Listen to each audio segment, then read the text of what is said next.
At narito na naman ang mainit na balita mula sa mundo ng politika. Nagbigay ng pahayag si First Lady Lizetta Smangs na humarap sa matinding pagsubok matapos niyang aminin ang kanyang pagkakasangkot sa isang kasong may kinalaman sa iligal na pulburon. Ayon sa mga ulat mula sa Los Angeles, hindi na kinaya ni Marcos ang matinding pressure mula sa hukuman at mga investigasyon kaya't siya mismo ang nagdesisyon na magtapat sa kanyang mga kasalanan. Ang kontrobersyal na kaso ay nauurong ang mga mata ng buong mundo, partikular na ng mga Pilipino na ngayon ay nahaharap sa isang malupit na hatol. Ang kaso ni Marcos ay isang malupit na hamon sa kanyang pamilya, lalo na't siya ang may hawak ng unang posisyon sa bansa bilang First Lady. Ayon sa mga opisyal ng Los Angeles, ang kasong isinampa laban kay Marcos ay may kinalaman sa mga iligal na droga at mga transaksyong nararapat imbestigahan.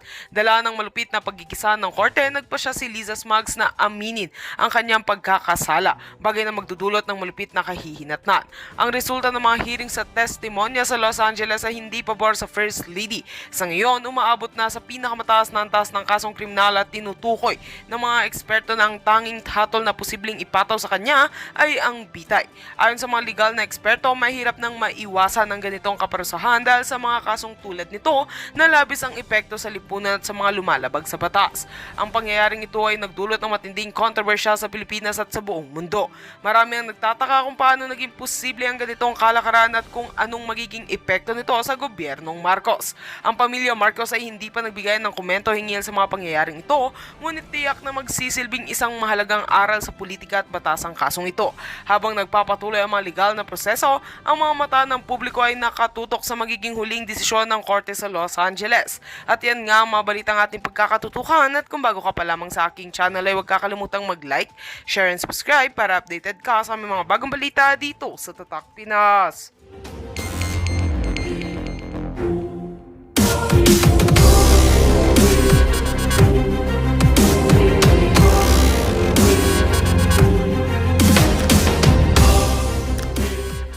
Nakikita ng taong bayan na papunta na road to perdition.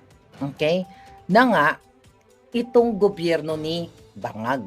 Kaya sila apektadong-apektado ngayon dahil nakikita ng taong bayan ang mga Filipino abroad all over the world, Europa, Amerika, Asia. Nakita nyo, di ba? Apektadong-apektado sila na nakikita ninyo, not only you, but internationally, nakikita na nagmamahal ang mga Pilipino kay Pangulong Duterte at hindi sang-ayon ang mga Pilipino abroad na si Pangulong Duterte ay kinidnap at ipinagkanulo ng traidor na si Marcos Bangag. Yan ang katotohanan dyan, mga kababayan. So kaya ngayon, naaalarma sila dito sa zero remittance. Wala pong batas na nagbabawal sa mga OFW na magpahinga muna sa pagpapadala. Anyway, nakakapagod naman sa mga OFW ang pagpapadala ng pera, di ba? Wala nang natira sa inyo dyan. Buwan-buwan ang sweldo ninyo, puro resibo na lang sa pagpapadala sa inyong mga mahal sa buhay. Yan ang katotohanan. Yan ang nangyayari sa ating mga OFW dahil kung nung ako ay, ang aking family ay nasa Pilipinas pa, but I'm glad they're here. All of us ay nandito na kami. So, nakatakas na ako sa ganyan dahil ang aking mga pamilya ay nagkaroon ng mga trabaho sa Amerika. So, hindi na ako nagpapadala talaga. So, mga tulong-tulong lang, yung mga palangga, pa konti-konti, yung mga random, di ba? But anyway,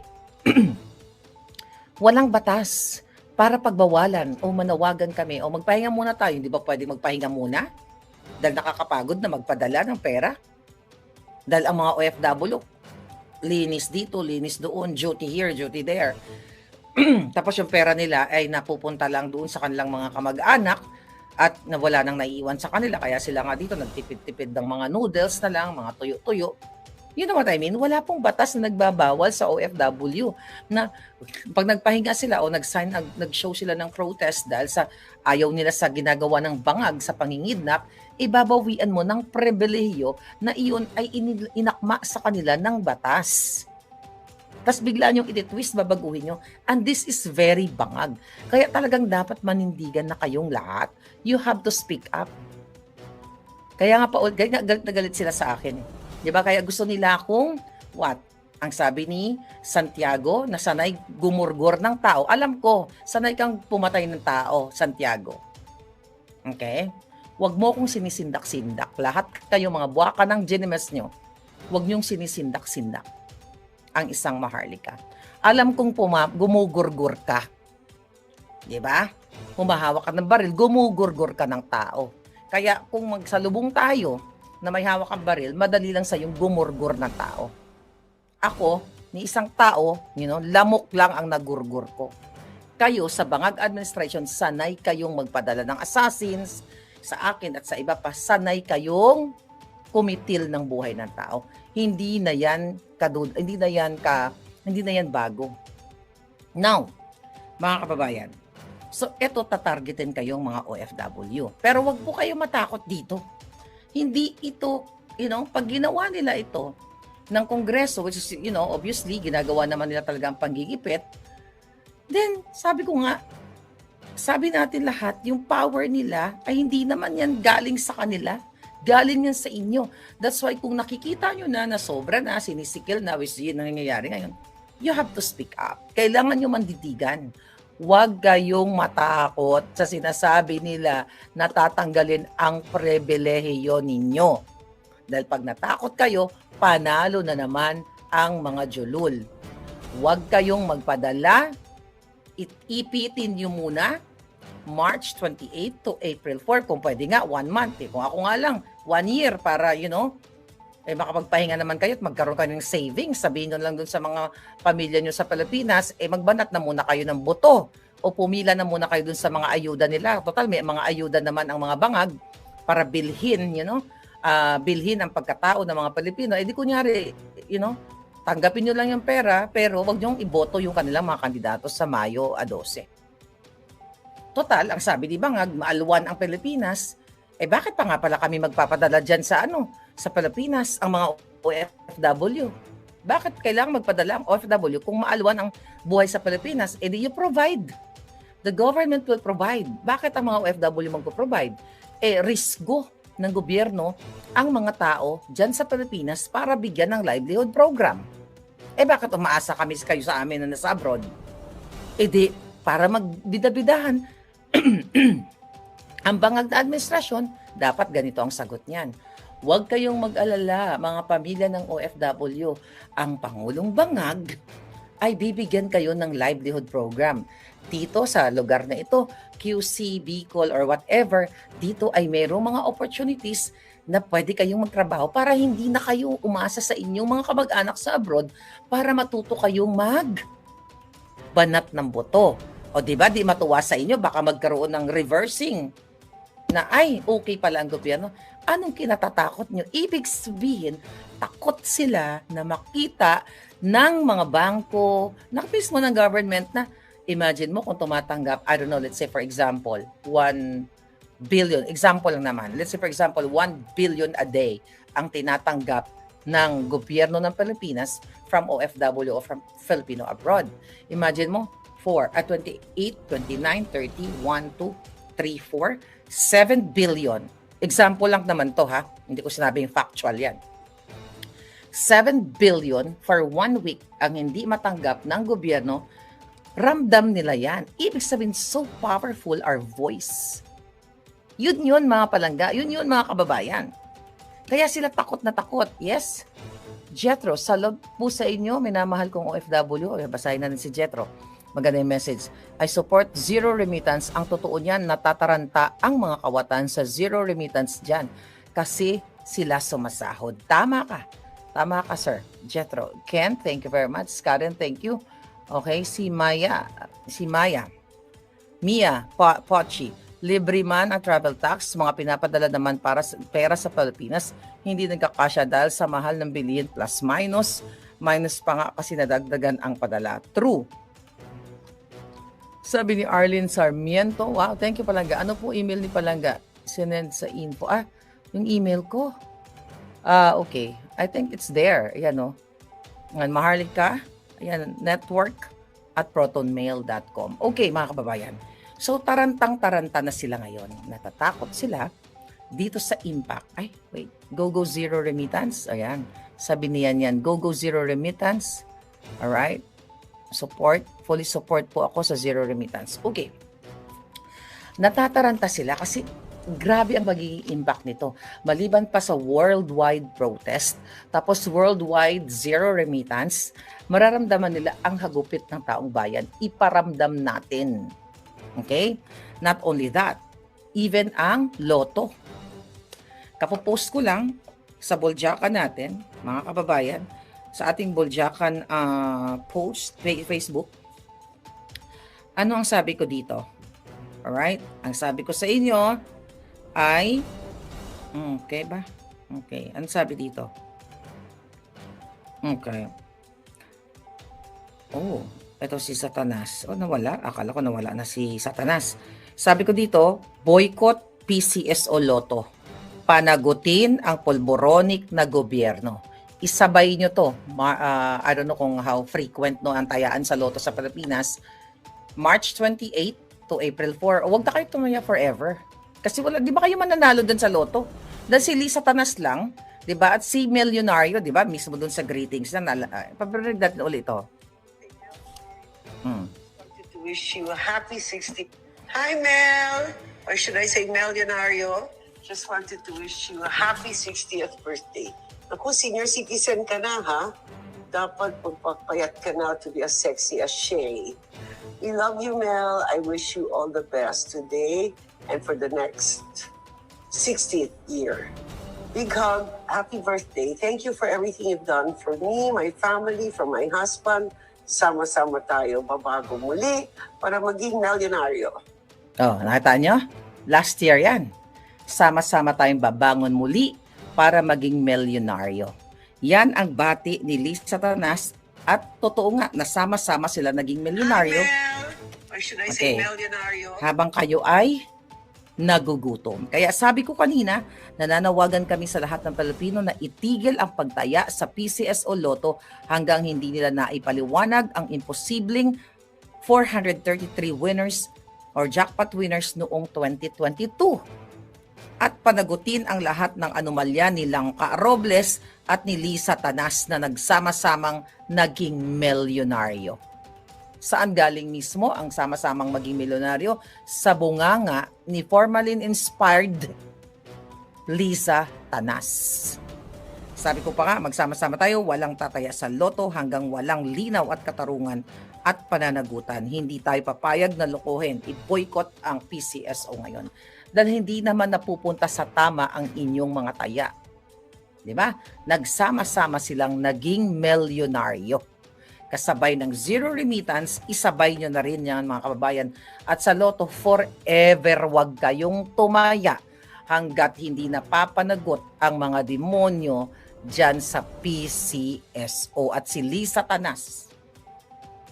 Yan ang katotohanan. Now, I think kung recent ba yun, tinanong na naman si Bangag na parang sinasabi niya, sir, sinasabi ng reporter, tinanong ng reporter, I think that's, that was latest, can you categorically deny about yung pagpupulboron niya? O, anong sabi niya ulit? Tatawa na naman siya, hindi daw niya i-dignify yung mga ganong tanong. Mga kababayan, kung hindi ka pulboronic, kung ako tatanungin mo ako, Marlica, umamin ka nga, can you categorically deny or admit nagpupulburon ka? Ano sasabihin ko? Jutang Gina, hindi ako nagpupulburon, period. Bakit hindi masagot ni Bangag? Kasi authenticated siya na user ng D, okay, ng pulburon.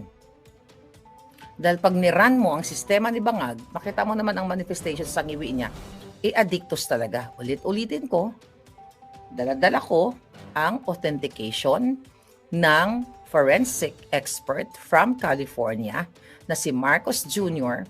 Ay yung video ko na ipinakita sa inyo ay hindi po AI, kundi authenticated na organic or hindi siya deepfake or whatever. Kaya nga galit na galit sa akin ang gobyerno ni Bangag, yung NBI na sinasabi nila apektado sila sa mga fake news na pinapakalat daw natin. Mga kababayan, hindi po fake news ang pinapakalat ni Maharlika. Dahil tina-challenge ko nga si Marcos Jr. Di ba may kapangyarihan siya? Kung fake news, ulit-ulitin ko, yung video na authenticated na sinasabi ko, bakit hindi sila nag-file ng case since July 2024 pa against me to that particular video na sinasabi nila na deepfake para magkasagutan kami, magharapan kami sa korte para mapatunayan ni Bangag na ako ay nagsisinungaling, kailangan nilang mag-present ng kanilang sariling forensic firm, my forensic firm, at yung third party ng i-require ng korte. Okay, well, I mean, yung legitimate lang na firm, kumbaga, na not firm, ang tawag doon, na agency, anong tawag mo doon, sa mga forensic experts. Doon kami magbakbakan sa court. Pero hindi gagawin ni Bangag yan. At inahamon ko din si Bangag, si Lisa Tanas, si Teddy Boy Locsin Jr., yung asawa niya si Maria Lourdes Barcelon, na minessage ni Lisa Tanas para i-facilitate ang mga dokumento para i-expedite ang mga illegal na dokumento na ginawa nilang legal para ipakidnap ang dalawang bata sa Turkey. I challenge itong mga putang inang ito, yan yung case na i-file nyo sa akin na sinasabi nyong fake news. Para once and for all, magbabakbakan kami sa korte dahil hindi ko naman sila inuurungan. Ngayon, mga babayan, ito yung dahilan kung bakit gagamitin daw nila yung Interpol, ay hunt down nila ako sa Amerika kung saan man ako, then nagpadala sila ng assassins para dukutin ako and everything. Kasi ito yung sinasabi, fake news pala eh. Defamatory pala yung sinasabi ko eh. Bakit hindi sila mag-file ng case? Bakit fabricated crime ang gagawin nila, ang ginagawa nila? Maggawa sila ng mga peking address para maisakatuparan nila yung mga warrant of arrest na yan na pinapakita niyayabang nila against me. Merong batas, okay, na pwede nilang gamitin kung gusto nilang lumaban ng parehas. Pero hindi sila makalaban ng parehas, kaya ang ginagawa nila ngayon, pananakot kay Maharlika over my alindog. Sabi ko nga kay Inday, nung first time ko siya na-meet kay Vice President Sara, hanggang sa huling alindog ko, hindi tayo susuko para ilaban ang katotohanan para sa mamamayang Pilipino. No turning back na po. My life from regular bata na makulit, happy-happy lang, nagbago na. At hindi na ako makabalik doon sa buhay na simple lang, na I can, na happy-happy lang. Pero ngayon, dahil tinatarget ako ng mga kalaban, I have to protect myself. Kasi, nasa Europa ako ngayon, they can hire gurgurero. Support po ako sa Zero Remittance. Amy Harlen. Karen Whitmore, Rodora, thank you so much. Ayan. Andiyan pa ba kayo? Nagurgur ako na nasira yung momentum natin, mga palangga. Ayan, back to normal na tayo. Okay, pumasok ang hacker ni Lisa, sabi ni Ronnie Art. So ngayon mga kababayan, so eto ngayon, talagang patuloy na tinatarget. Ito, tinatarget ako, tinatarget yung mga vloggers, tinatarget si Sas. Si Sas naman ngayon, well actually hindi lang yan, I believe hindi lang yung kaso ni Shelo, whatever, ang panggigipit kay Sas. Ito ay para gamitin nila yung mga kaso na yan para mabura kami dito sa YouTube, sa Facebook. Diba? Kaya sinasabi nilang fake news kami kasi pag nagwagi sila, ipipresent nila yung mga court decision na yan, like kay SAS, to cancel passport ni SAS o kung ano pa man, para matanggal kami sa social media. Kasi our voice is so powerful. Na apektado, it's not because nagatid kami ng fake news. No. Anyway, hindi naman ito news ang binabalita natin sa inyo. Ito ay expose ng kidnapping ni Marcos Jr., ng mga pangawat niya. So ang target talaga nila, patahimikin tayong lahat. Sinisimulan nilang patahimikin yung mga vloggers sa Pilipinas. Hindi sinimulan. Yes, pinatatahimik na nila. Pero patuloy pa rin, ako patuloy lumalaban kahit saan man ako dako ng mundo, ay hindi ako natatakot dyan sa mga Interpol nila. Alam ko they can do anything. Diba? But I am ready sa kanilang kapjotahan, sa kanilang illegal at fabricated crime against me, fabricated address. Hindi po ako natatakot kung pwede ko nga lang po i-request sa ICC na ikulong na nila ako katabi ni Pangulong Duterte, I will do it. Hindi ako nagbibiro. Kaya kung naririnig ako ng ICC, okay, pwede ba exemption ako na walang kaso pero gusto nyo ako ikulong dahil gusto nyo lang, edi I'm willing. Basta make sure nakatabi kami ng room ni PRRD. At i-allow nyo ako na gumamit ng kitchen nyo. Yun lang. Di ba? So anyway, nagorgor tayo at sabi ni EJ, magugutom daw ang pamilya natin sa Pinas kapag di tayo nag-remit. Bakit kahit isang tuka lang ba tayo? May savings tayo sa Pinas na pwedeng gamitin ng pamilya natin. Good point, EJ. Yung mga pinapadala natin, di ba? Pinapadala nyo pala na nakasave lang sa bangko para may madukot sila or whatever. Bakit kayo concerned? Bakit itong mga bangag na ito concerned na magugutom ang pamilya ninyo? Concerned? Bigyan nyo ng trabaho. 'Di ba? Dapat bigyan ng mga bangag ng trabaho ang pamilya natin.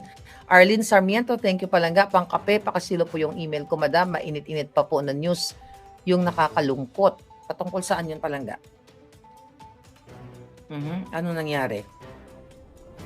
Anong mainit na init na balita na hindi ko alam?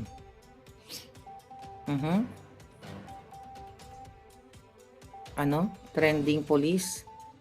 Ano nangyari? Ano yung mainit-init? Paki-comment dyan yung mainit-init. Okay, hindi ko pa nakita yung email, so we'll check later mga kababayan. May GCash naman po, ma'am. Well, it's the same thing. Remittance pa rin yan. Kasi kami dito sa Amerika, we can send GCash, di ba? Wag muna kayong magpadala. Si Aimee, yung si Aimee na inexpel siya sa alyansa ng mga bangag. Wag na po kayo maniwala sa pamilyang Marcos. Lalo na yung magkakapatid na yan, mga bangag. Si Marcos Bangag, wag na kayo nagpapaniwala sa mga drama ni Aimee Marcos. Traidor po yan dahil nung ako'y nag-expose noong 2024, sinasabi ng malapit sa kanya na hindi na lang natin pangangalanan na magsasalita na daw si Aimee at sasabihin na yung kapatid niya ay adik.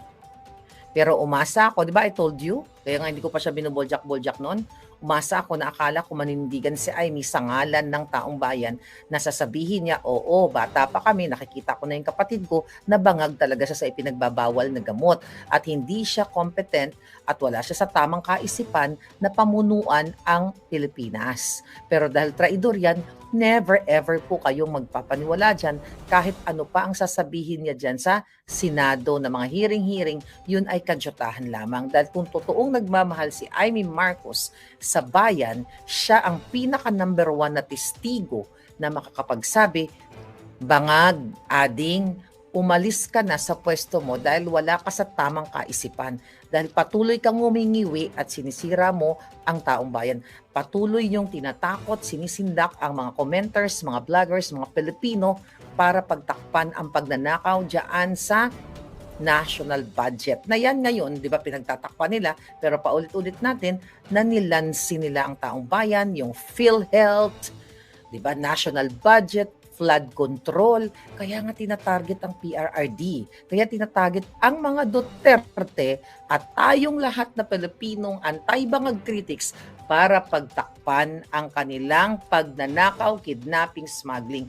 Kaya gustong itumba si Sasrogando, gustong itumba si Maharlika at ang mga palangga nating vloggers, sila Agent Morales na yan, nagtestigo sa PIDEA Leaks, si Dr. Lorraine, Eric, lahat ng mga palangga natin, kaya tayo gustong itumba. Para nga naman, imagine nyo to, wala na si Maharlika sa Facebook, YouTube, si Sas, wala na rin. Wala na yung mga anti-bangag. Di sila magpifiesta. Puro kasinungalingan ang sasabihin nila na si bangag ay ganito, ganyan, mabuti. Kasi yun ang gusto nilang naratibo. Na gusto tayong gurgurin lahat. But they're not gonna win. They're not gonna win, darling. Okay? Mamaya natin babasahin yung mga yung mga okay. Black voting, PDP lang tayo, sabi ni Hermoine. Grabe ang gulo saan? ang gulo sa Malacanang. Nagkakagulo talaga yung mga yan. So anyway, sabi nung palangga ko, sabi niya, Maharlika, sige, magpakulong ka na sa ICC para may katsikahan si Pakulong Duterte. Hindi ako nagbibiro. Kaya ako pumunta dito sa Netherlands. I'm ready. I'm here to support PRRD. My ticket is one-way ticket. One-way ticket ako. I can stay here ang mga, I think 6 months kami pwedeng tumira dito. I'm not sure. I have to check. Yan ko nga kung ilang ano kami dito pwedeng magstay. Wait a minute. Tignan natin to.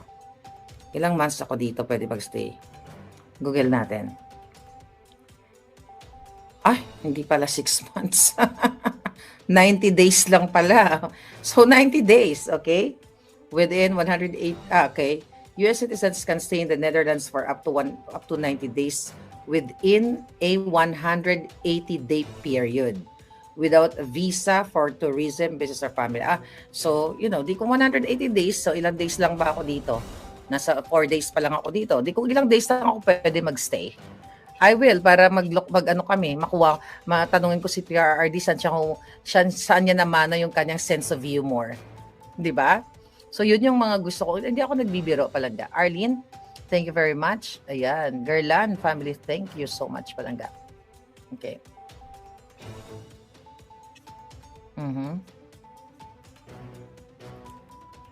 Okay. Nasagot ko na to mga tanong nyo. Okay, ano pang pakatanungan? Rodora D.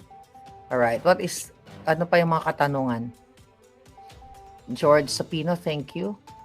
Hindi, 90 days. Yeah, pwede. Well, say bala na. O mag-apply na lang ako ng asylum katulad ni Harry Roque. Di ba? Or,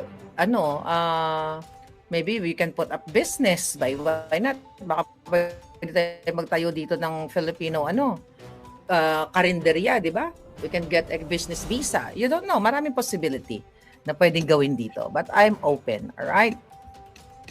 Okay? Kasi naman, online at saka more on call lang naman ang aking livelihood sa Pilipinas. So, nagbayad ng $12 per hour so I can receive call, text, email, Facebook, audio sa aking mga clients. So, I can do it remotely. So, I can stay here hanggat kailangan magstay. Right? Magtitinda ng tulips, sabi ni Precious Gonzalez, di ba? Why not? Okay, ano sabi dito? Mag-ingat po kayo. Pwede mag-extend 90 days. Okay. But anyway, sali daw sa business si Ignis. Okay, mga kababayan. So, yun na lang muna. At wag po kayo magmantatakot. Huwag kayong magpapatinag. Hanggat ako'y patuloy na nagsasalita dito, huwag kayong matakot. Kasi ang pinaka number 1 nilang tinatakot, ako. Ako ang tinatakot nila at gusto nilang gurgurin. Hanggat buhay ako dito, okay? Hanggat buhay tayong lahat, well, huwag tayong tumigil at ipalarating natin sa ating mga kababayan, sa ating palangga, sa buong mundo na tama lang na mag-resign na ang bangag. By the way, gusto ko palang sagutin yan bago ako magpaalam. Itong yung abogagang vlogger turned turned aso ng mga bangag.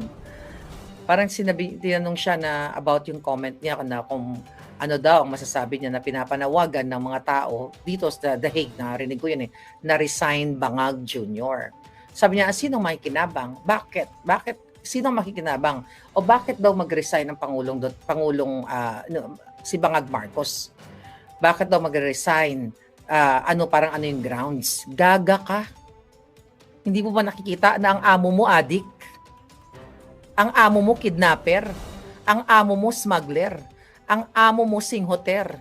Ang amo mo lahat ng kasamaan na dyan. Yan yung reasons kung bakit ipinanawagan ng mga tao doon sa buong mundo, mga Pilipino, na dapat na mag-resign ang amo mo dahil wala sa tamang katinuan. Adik, singhoter, ngiwi, lahat na. Yan ang dahilan.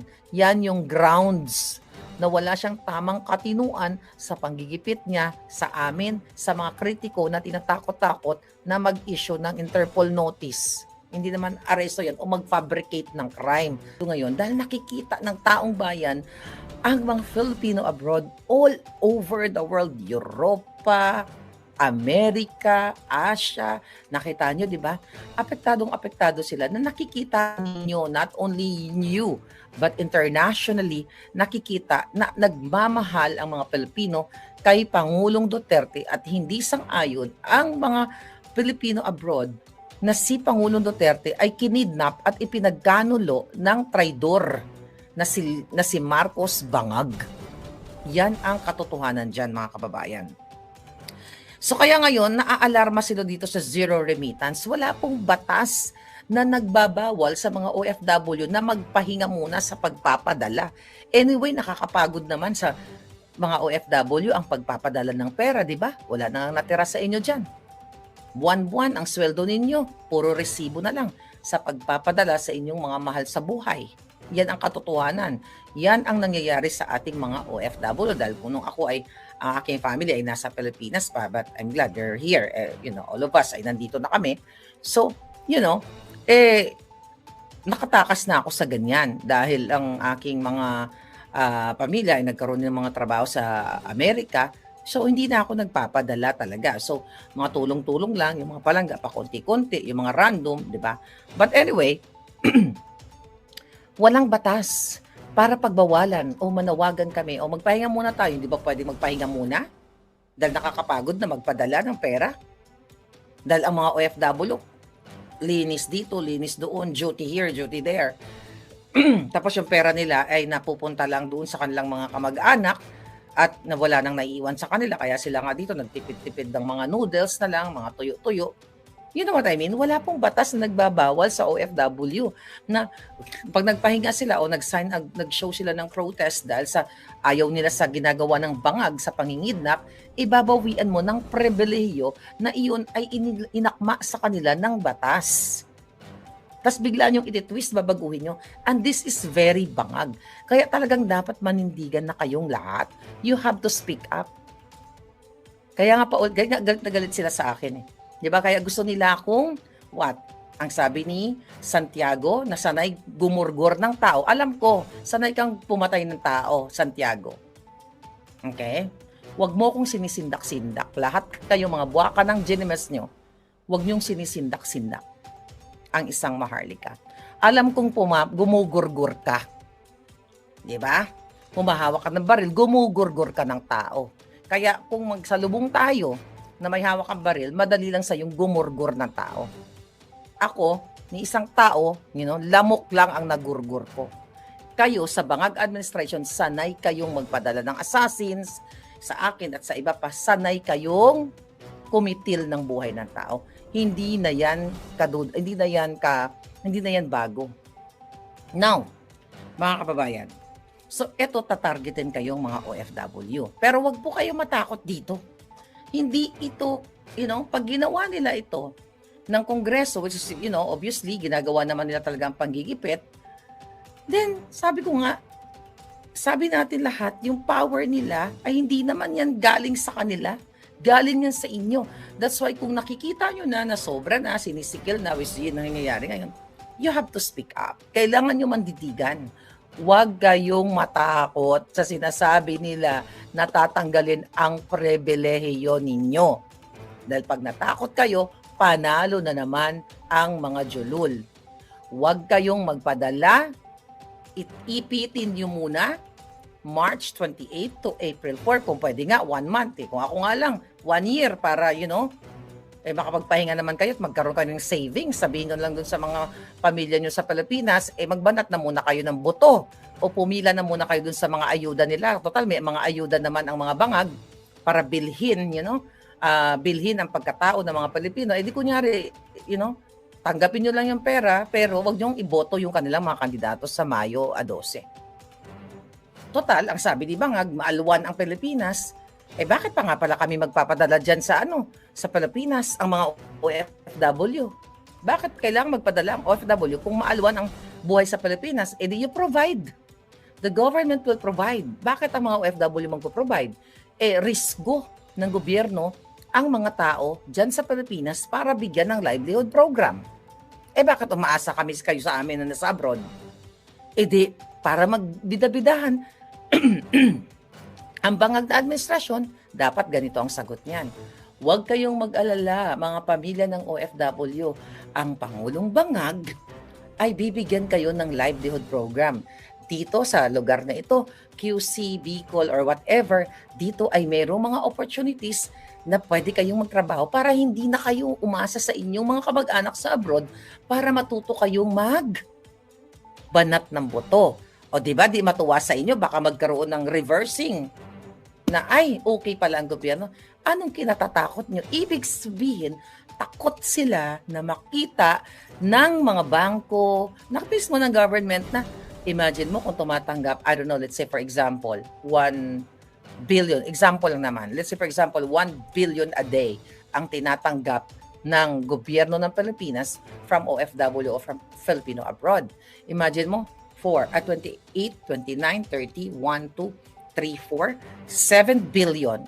Example lang naman to ha, hindi ko sinabing factual yan. 7 billion for 1 week ang hindi matanggap ng gobyerno, ramdam nila yan. Ibig sabihin, so powerful our voice. Yun mga palangga, yun mga kababayan. Kaya sila takot na takot. Yes, Jetro, sa loob po sa inyo, minamahal kong OFW. Basahin na rin si Jetro.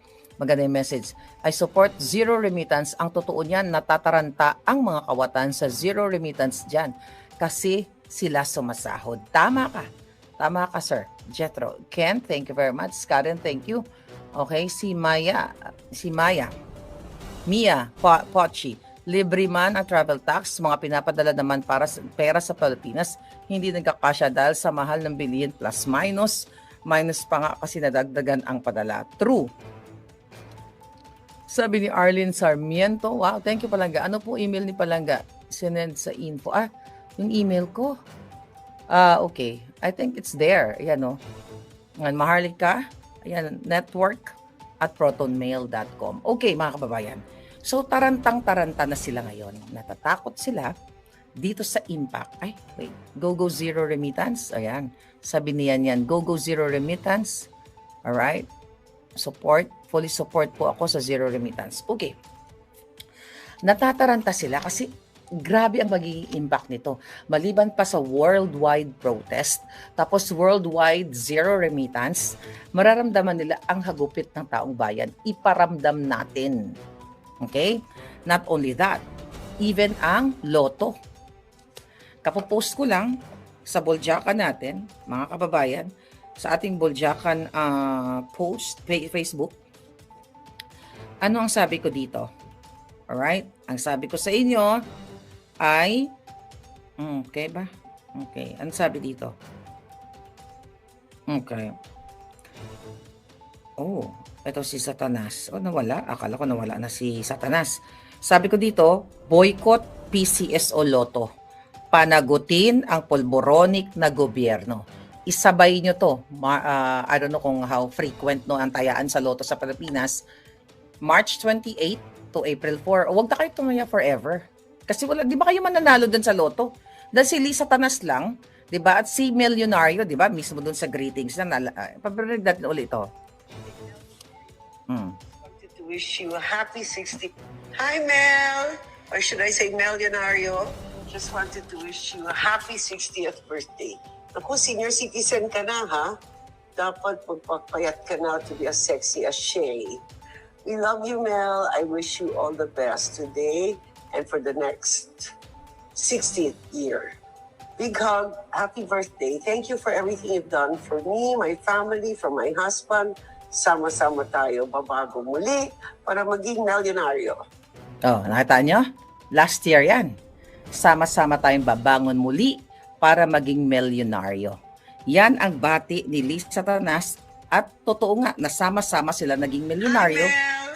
Or should I say milyonaryo? Habang kayo ay nagugutom. Kaya sabi ko kanina, nananawagan kami sa lahat ng Pilipino na itigil ang pagtaya sa PCSO Lotto hanggang hindi nila naipaliwanag ang imposibleng 433 winners or jackpot winners noong 2022. At panagutin ang lahat ng anomalya ni Langka Robles at ni Lisa Tanas na nagsama-samang naging milyonaryo. Saan galing mismo ang sama-samang maging milyonaryo? Sa bunganga ni formalin-inspired Liza Tanas. Sabi ko pa nga, magsama-sama tayo, walang tataya sa loto hanggang walang linaw at katarungan at pananagutan. Hindi tayo papayag na lokohin. I-boycott ang PCSO ngayon. Dahil hindi naman napupunta sa tama ang inyong mga taya. Diba? Nagsama-sama silang naging milyonaryo. Kasabay ng zero remittance, isabay nyo na rin yan mga kababayan. At sa loto, forever wag kayong tumaya hanggat hindi napapanagot ang mga demonyo dyan sa PCSO at si Liza Tanas. Yan ang katotohanan.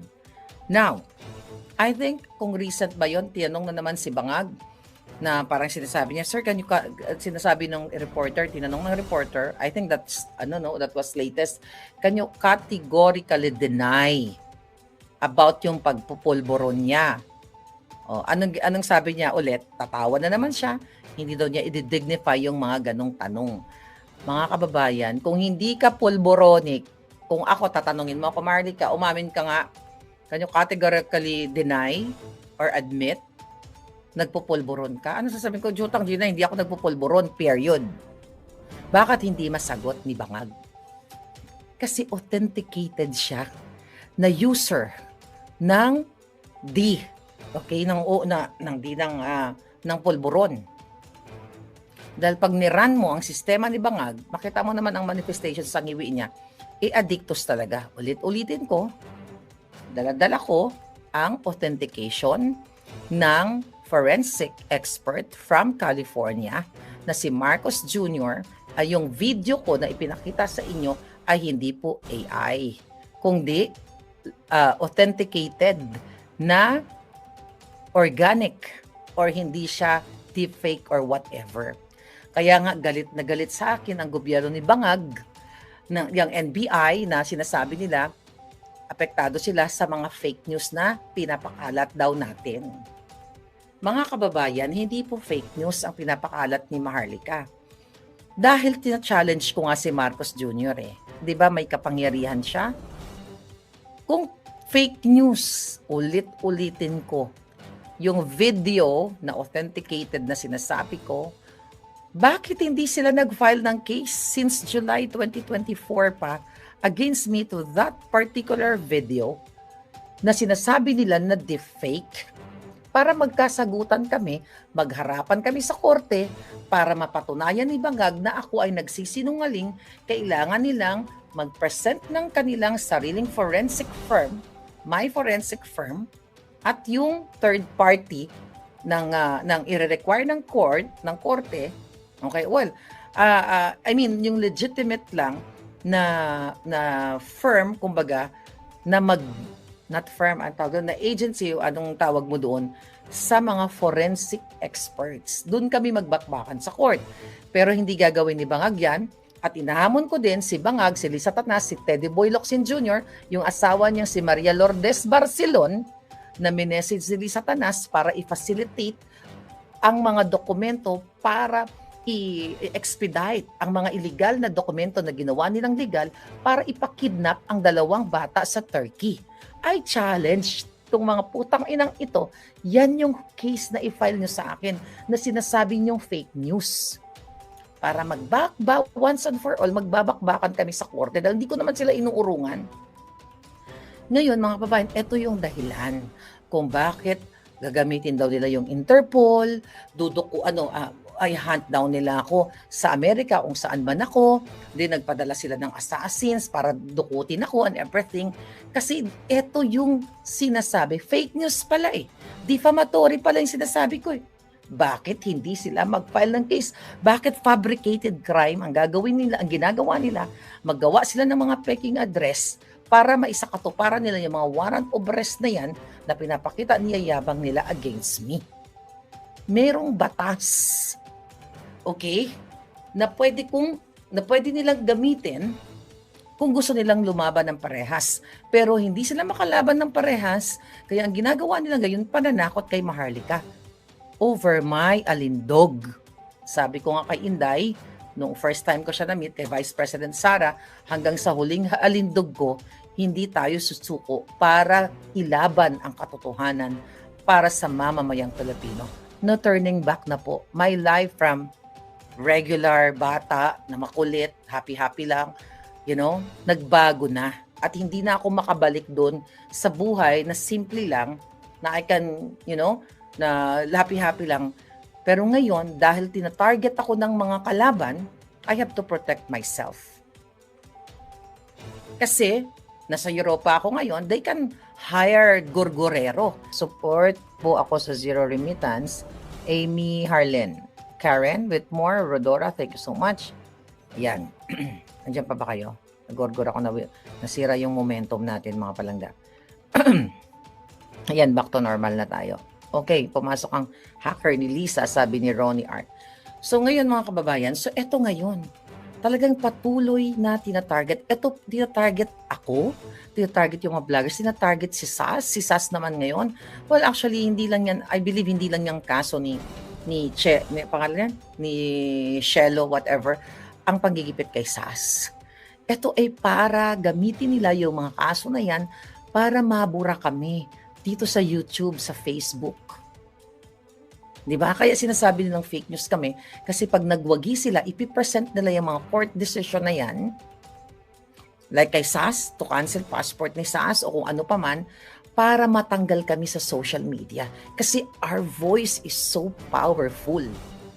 Na apektado, it's not because nagatid kami ng fake news. No. Anyway, hindi naman ito news ang binabalita natin sa inyo. Ito ay expose ng kidnapping ni Marcos Jr., ng mga pangawat niya. So ang target talaga nila, patahimikin tayong lahat. Sinisimulan nilang patahimikin yung mga vloggers sa Pilipinas. Hindi sinimulan. Yes, pinatatahimik na nila. Pero patuloy pa rin, ako patuloy lumalaban kahit saan man ako dako ng mundo, ay hindi ako natatakot dyan sa mga Interpol nila. Alam ko, they can do anything. Diba?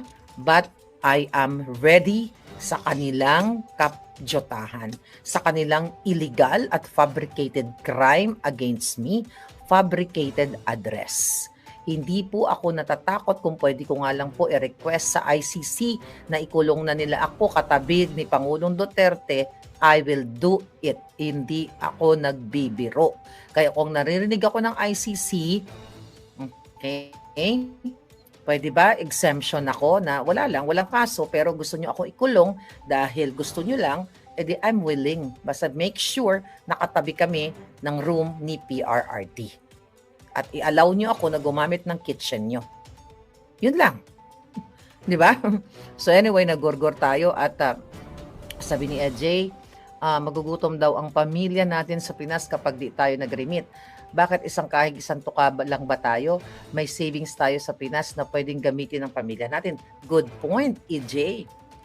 Yung mga pinapadala natin, di ba? Pinapadala nyo pala na nakasave lang sa bangko para may madukot sila or whatever. Bakit kayo concerned? Bakit ito mga bangag na ito concerned na magugutom ang pamilya ninyo? Concerned? Hindi bigyan nyo ng trabaho. Diba? Dapat bigyan ng mga bangag ng trabaho ang pamilya natin. Arlene Sarmiento, thank you palangga. Pangkape, pakasilo po yung email ko, madam. Mainit-init pa po na news yung nakakalungkot. Patungkol saan yun palangga? Ano nangyari? Anong mainit na init na balita na hindi ko alam?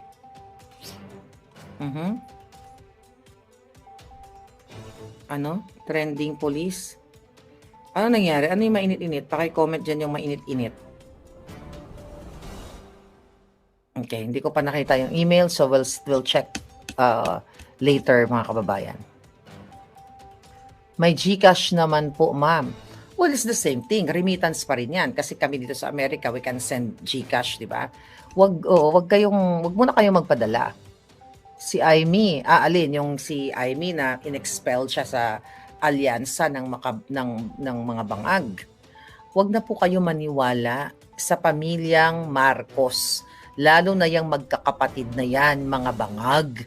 Si Marcos Bangag, wag na kayo nagpapaniwala sa mga drama ni Aimee Marcos.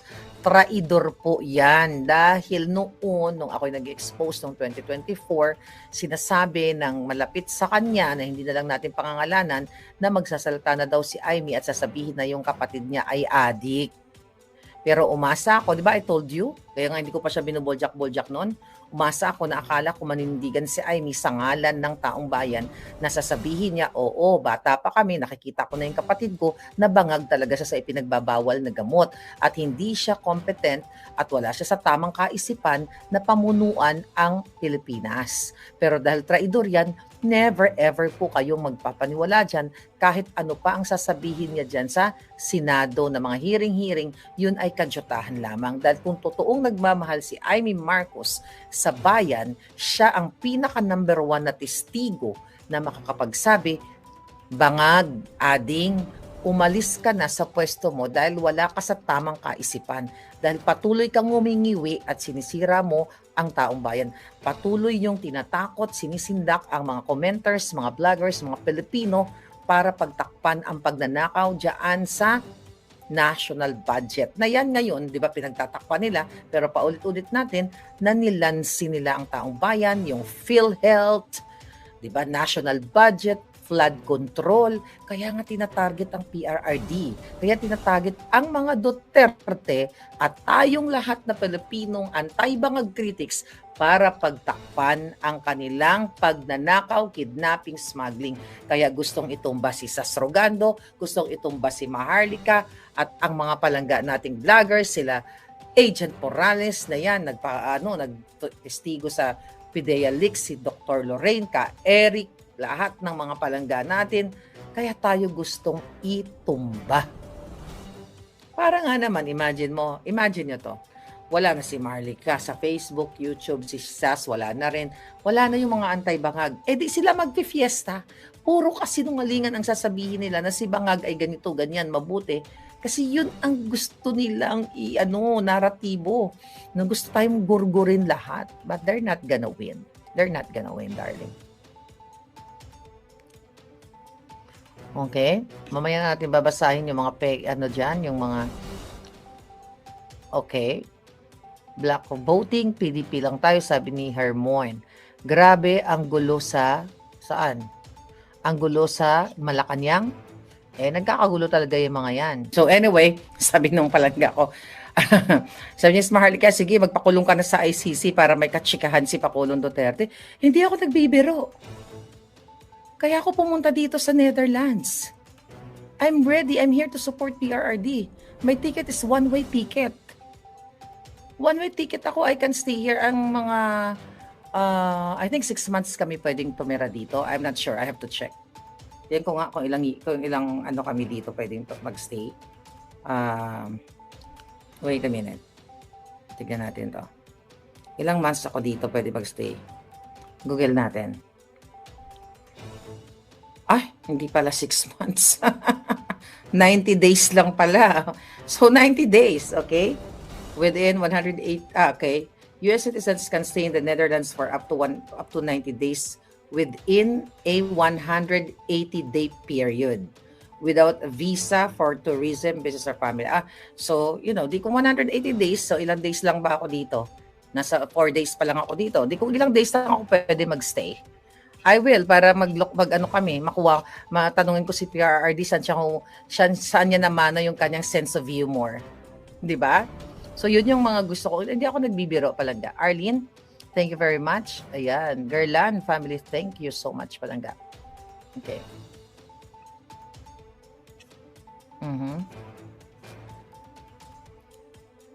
Okay. Nasagot ko na to mga tanong nyo. Okay, ano pang pakatanungan? Rodora D. Alright, ano pa yung mga katanungan? George Sapino, thank you. Hindi, 90 days. Yeah, pwede. Well, bala na. O mag-apply na lang ako ng asylum katulad ni Harry Roque. Di ba? Or, maybe we can put up business. Why not? Baka pwede tayo magtayo dito ng Filipino, karinderya, di ba? We can get a business visa. You don't know. Maraming possibility na pwedeng gawin dito. But I'm open, alright? Okay, kasi naman, online at saka more on call lang naman ang aking livelihood sa Pilipinas. So, nagbayad ng $12 per hour so I can receive call, text, email, Facebook, audio sa aking mga clients. So, I can do it remotely. So, I can stay here hanggat kailangan magstay. Right? Magtitinda ng tulips, sabi ni Precious Gonzalez, di ba? Why not? Okay, ano sabi dito? Mag-ingat po kayo. Pwede mag-extend 90 days. Okay. But anyway, sali daw sa business si Ignis. Okay, mga kababayan. So, yun na lang muna. At wag po kayo magtatakot. Huwag kayong magpapatinag. Hanggat ako'y patuloy na nagsasalita dito, huwag kayong matakot. Kasi ang pinaka number 1 nilang tinatakot, ako. Ako ang tinatakot nila at gusto nilang gurgurin. Hanggat buhay ako dito, okay? Hanggat buhay tayong lahat, well, huwag tayong tumigil at iparating natin sa ating mga kababayan, sa ating palangga, sa buong mundo na tama lang na mag-resign na ang bangag. By the way, gusto ko palang sagutin bago ako magpaalam. Itong yung abugagang vlogger turned turned aso ng mga bangag. Parang tinanong siya na about yung comment niya na kung ano daw ang masasabi niya na pinapanawagan ng mga tao dito sa The Hague, narinig ko yun na resign Bangag Jr. Sabi niya, sino makikinabang? Bakit? Sino makikinabang? O bakit daw mag-resign ng Pangulong si Bangag Marcos? Bakit daw mag-resign? Parang ano yung grounds? Gaga ka? Hindi mo ba nakikita na ang amo mo adik? Ang amo mo kidnapper? Ang amo mo smuggler? Ang amo mo singhoter? Ang amo mo lahat ng kasamaan na dyan. Yan yung reasons kung bakit ipinanawagan ng mga tao doon sa buong mundo, mga Pilipino, na dapat na mag-resign ang amo mo dahil wala sa tamang katinuan. Adik, singhoter, ngiwi, lahat na. Yan ang dahilan. Yan yung grounds na wala siyang tamang katinuan sa panggigipit niya sa amin, sa mga kritiko na tinatakot-takot na mag-issue ng Interpol notice. Hindi naman aresto yan o mag-fabricate ng crime.